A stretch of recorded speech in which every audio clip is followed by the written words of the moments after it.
पूरी नहीं हुई थी। कहां तक पहुंच गए थे? माता तुलसी जी का जन्म हो गया था, शादी हो गई थी और शंखचूड़ का देवताओं को परेशान करना हो गया था। सारे देवता मिलकर भगवान विष्णु जी के पास गए। विष्णु जी उन्हें लेकर ब्रह्मा जी के पास गए और ब्रह्मा जी फिर उन्हें लेकर शिव के पास गए। अब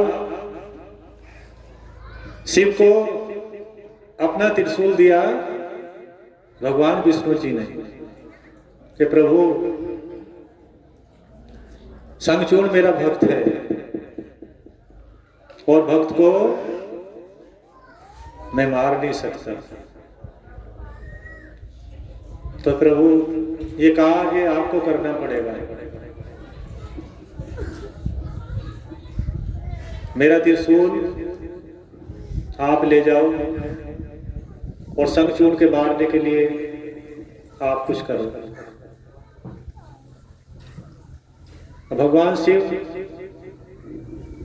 देवताओं से कहने लगे आप कुछ समय के लिए अपने अपने धाम चले जाओ, अब मैं इसका उपाय करता हूं, कुछ सोचता हूं। और शिव माता पार्वती और कार्तिकेय जी चंद्रभागा नदी के किनारे जाकर एक वृक्ष के नीचे बैठ गए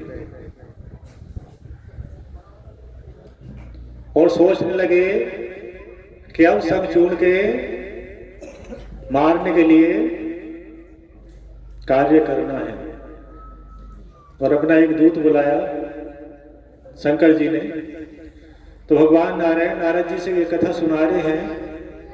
भगवान नारायण नारद जी से कह रहे हैं, हे नारद जी, शंखचूड़ के पास शंकर जी ने अपना एक दूत भेजा, पुष्पदंत।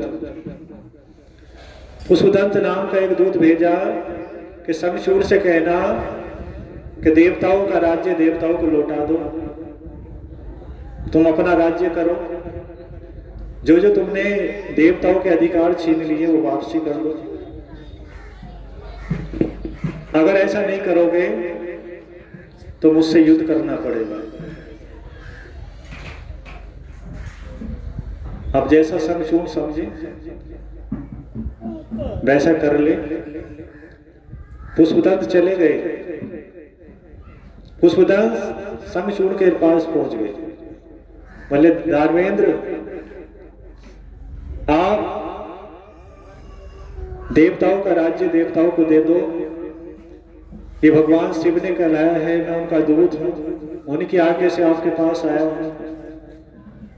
देवताओं के अधिकार, उनका राज्य स्वर्ग देवताओं को लौटा दो और अपना राज्य करो, सुख शांति से जीवन काटो, बिताओ, किसी को परेशान मत करो। वरना अगर स्वर्ग नहीं लौटाओगे, देवताओं का राज्य नहीं लौटाओगे तो मुझसे युद्ध करना पड़ेगा, ये शिव ने कहा है। अब इतनी बात सुनते ही दानवेंद्र शंखचूड़ हंस पड़ा, हंसी आ गई और उस धन से कहा, हे दूत, आप शिव के पास चलो, कुछ समय बाद मैं भी आता हूं। और कुछ समय बाद शंखचूड़ अपनी सेना लेकर अपने पुत्र, अपने मंत्रियों को, सैनिकों को, सेना को लेकर शंकर जी के पास चंद्रभागा नदी के पास पहुंच गया।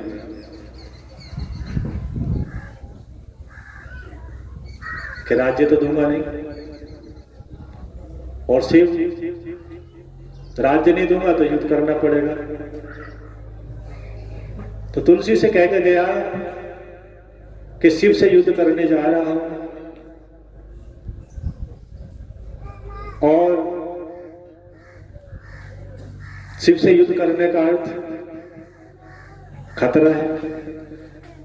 तो तुलसी जी का होठ सूख गया, मुंह सूख गया कि मेरे पति इतना खतरनाक कार्य करने जा रहे हैं। शिव से युद्ध करना तो काल के गाल में जाना, महाकाल से युद्ध करना तो लौट कर आने का सवाल नहीं है। लेकिन ब्रह्मा जी के वरदान, भगवान जी के वरदान, कृष्ण जी का कवच, तुलसी जी को वरदान, तो बहुत सारे कवच बचने के साधन भी हैं। लेकिन शिव तो शिव है, महाकाल है। तो तुलसी को चिंता हो रही थी कि पति युद्ध में जा रहे हैं। तो तुलसी जी को समझाकर संग छोड़ कि हम, आप भी और हम भी श्री कृष्ण जी के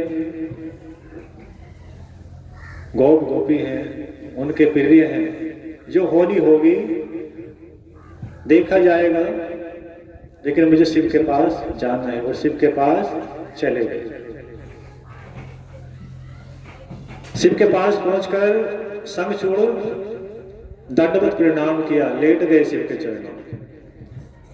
प्रभु बार बार कोटि कोटि प्रणाम। माता को प्रणाम किया, कार्तिक जी को प्रणाम किया और तीनों ने आशीर्वाद दिया संगचूड़। संगचूड़ से शिव कहने लगे कि दानवेंद्र, आप दानी हो, दयालु हो, सब पर दया करते हो। सब जगह सुखी हैं लोग तुमसे, लेकिन देवता परेशान है। देवताओं का राज्य उन्हें लौटा दो और सुख से राज्य करो। संगचूड़ हंसने लगा और चुप हो गया। चुप हो गया, हंसने लगा और राज्य लौटाने के लिए हाँ नहीं की और वापसी अपने रथ में जाया बैठा। अब शिव ने देखा कि इसका युद्ध करने का ही विचार है, देवताओं का राज्य नहीं लौटाएगा। तो शिव ने इतने युद्ध शुरू नहीं किया। इतने और सैनिक जो शिव दल में थे, शंकर जी के गण थे, वो टूट पड़े कि हमारे स्वामी का अपमान कर रहा, हानि करके दे रहा, युद्ध को मना नहीं कर रहा और राज्य लौटाने को हानि कर रहा। क्यों? बड़ों को क्रोध इतनी जल्दी नहीं आता जितना छोटों को आ जाता। कहीं भी सैनिक हो ना, किसी के भी गण हो, किसी के कार्यकर्ताओं ने गुस्सा एकदम आ जाए। जब अपने आश्रम में कार्यकर्ताओं को आ जाए, भक्त कहते हैं गुरु जी तो नहीं कहते, कार्यकर्ता डांट ले। तो शिव के जो गण थे उन्हें क्रोध आया और उन्होंने संगचूड़ की सेना पर वार कर दिया। दोनों तरफ से युद्ध शुरू हो गया। पार्वती माता ने अपनी और शक्तियां बुला ली और दानवों को काटना शुरू कर दिया। काली माता ने दानवों को मारना शुरू कर दिया।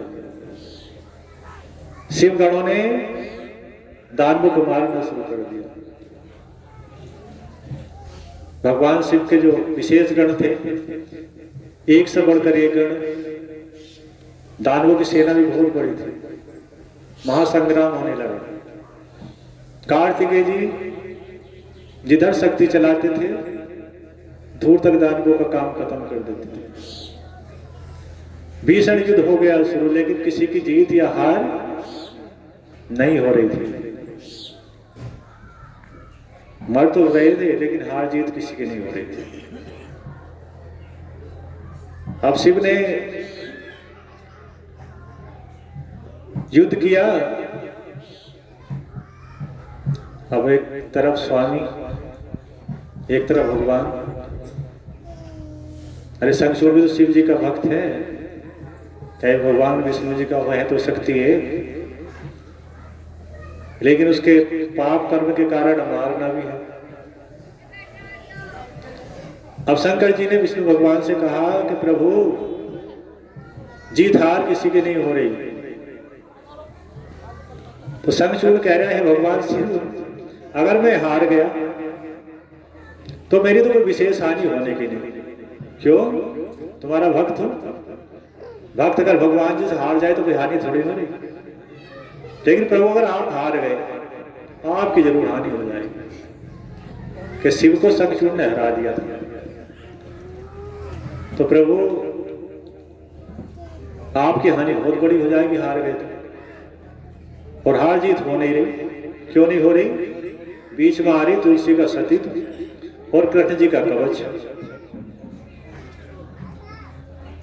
तो शिव ने भगवान विष्णु से कहा कि प्रभु कुछ करो, ऐसे तो युद्ध चलता ही रहेगा, कभी समाप्त नहीं होने का। तो भगवान विष्णु संसार को चलाने वाले हैं, सबको रोटी देने वाले हैं, पालन करने वाले हैं। तो भगवान विष्णु अवतार लेते हैं संसार में जब कोई खलबली मच जाए, गड़बड़ा जाए। तो भगवान विष्णु ब्राह्मण बन गए, पंडित जी बन गए। ब्राह्मण बनकर और युद्ध क्षेत्र में मांगने वाला अपने वस्त्र कर लिए और शंखचूड़ के पास पहुंच गए कि दानवेंद्र तुम बहुत दानी हो, मैंने सुना है तुम कभी किसी को खाली नहीं लौटाते, मैं भी कुछ मांगने आया हूं। शंखचूड़ बोले मैं खाली नहीं लौटाता, मेरा नियम है। मांगो क्या मांगना है वही दूंगा। राज मांग लो, सोना चांदी हीरे मोती जो भी मांगना मांग लो। कि नहीं पहले वचन दूंगा कि तुम कहीं मने ना कर दो। वचन दो तो मांग लो, नहीं मैंने मांगता, जा रहा हूं मैं ऐसे। अब दान वेदन ने सोचा शंखचूड़ ने कि मेरा नियम टूट जाएगा, ब्राह्मण को भिक्षा ना दी तो आज मेरा नियम टूट जाएगा। बोले चलो वचन दिया, जो मांगोगे वही दूंगा। अब भगवान विष्णु तो चालाकी से काम ले रहे थे, मायापति हैं, माया फैला रखी थी अपनी कि ठीक है तो लाओ, जो कृष्ण कवच है ना आपके पास वो दे दो। अब सारे दानवों में खलबली मच गई कि ये साधारण ब्राह्मण नहीं है, हमारे दान वेद का कवच ही मांग लिया। शंखचूड़ दान नहीं, उतारा कवच और भगवान विष्णु के हाथ में पकड़ा दिया। अब आधा काम तो मरने का हो गया। कवच उतार दिया और विष्णु भगवान ने ब्राह्मण बन के मांग लिया, दे दिया। अब एक और रह गया। कौन रह गया? तुलसी जी। अब तुलसी जी के पास कैसे पार बचेगी? लेकिन भगवान विष्णु मायापति है, सारे संसार को माया में तुम्हें हमें सबको घुमा रखा है, उनसे कौन बचेगा? तुलसी जी भले से शक्ति हैं, माता जी हैं तुलसी, पर वो भी उनके पति हैं। अब पत्नी कितनी भी तेज हो, पति तो पति है ना। एक ना एक पॉइंट छोड़ रहे अपने पास बचने का कहीं ना कहीं। अब विष्णु भगवान ने देखा अब तुलसी जी के पास चलते हैं, और जाया कैसे जाएगा? तो दूर से श्राप देख के भस्म कर देंगे। अगर वैसे पहुंच गया तो कोई आदमी मेरे अलावा और कोई पहुंच जाए तो भस्म कर देंगे, लेकिन मुझे भी ऐसे नहीं जाना चाहिए। अपनी माया चलाई और शंखचूड़ बन गई। शंखचूड़ बन गए कौन? विष्णु भगवान। और तुलसी जी के पास पहुंच गए। तुलसी जी बोली स्वामी क्या युद्ध समाप्त हो गया? आप कैसे आ गए? क्या आ गया? भगवान शिव आराम में हैं। तो उन्होंने उत्सव मनाया। तुलसी जी ने बड़ी खुशी मनाई कि मेरे स्वामी जीवित लौट आए, भगवान शिव की कृपा हो गई। बहुत उत्सव मनाया तुलसी जी ने और आनंद पूर्वक दोनों रहने लगे। अब भगवान विष्णु की पत्नी तो है ही तुलसी जी, तपस्या भी की थी तुलसी जी ने, और गोलोक में रहने वाली श्री कृष्ण जी के साथ रहने वाली उनकी गोपी भी है। तो पति पत्नी का संबंध चलता रहा। अब एक दिन वो पहचान रही थी इसे, उधर युद्ध चल गया, उधर अपना संगचूर्ण के मारने का इंतजाम चल गया। एक दिन बोली मुझे ऐसा लगता है आप संगचूर्ण नहीं शायद मायापति हो। कुछ लक्षणों से लगता है, अरे हीरो को कितना ही छुपा लो चमक जाएगा ना कहीं ना कहीं। अच्छी चीज को कितना छुपा के रख लो, किसी ना किसी को खसू पहुंच जाएगी। सेब को तुम 2-4 कपड़ों में इकट्ठा करके रख लो अंदर, तो उसे खसू पहुंच के कैसे सेब है इसके पास, है ना। तो भगवान विष्णु छुप तो रहे थे, लेकिन छुपते कब तक? कुछ लक्षणों से तुलसी जी को पहचान पड़ गई है भगवान विष्णु से, और इन्होंने मेरे पति के मारने का काम कर दिया, मेरा सतीत्व नष्ट कर दिया मेरे पति बनकर, तो मेरे पति अब जीवित नहीं रहेंगे।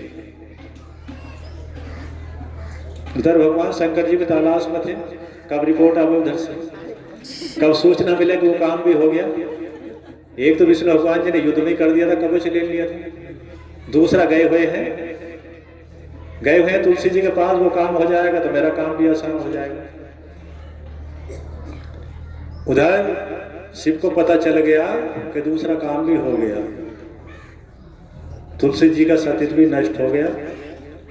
भगवान शिव ने जो विष्णु भगवान जी का दिया हुआ त्रिशूल था आकाश में ऊपर घुमा दिया, और काफी देर तक त्रिशूल आकाश में घूमता रहा, और घूमने के बाद नीचे आया और शंखचूड़ के रथ पर शंखचूड़ को सबको जलाकर भस्म कर दिया।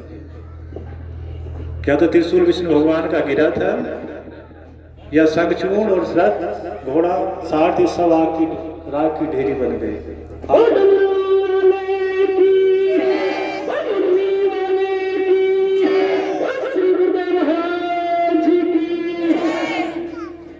शंखचूड़ मारा गया, शंखचूड़ की मृत्यु हो गई और युद्ध समाप्त हो गया। अब आज चलाए तो कथा लंबी हो जाएगी, अभी तुलसी जी की कथा और रह गई, एक भाग अगले मंगलवार बता देंगे। अब शिव कथा कर लेते।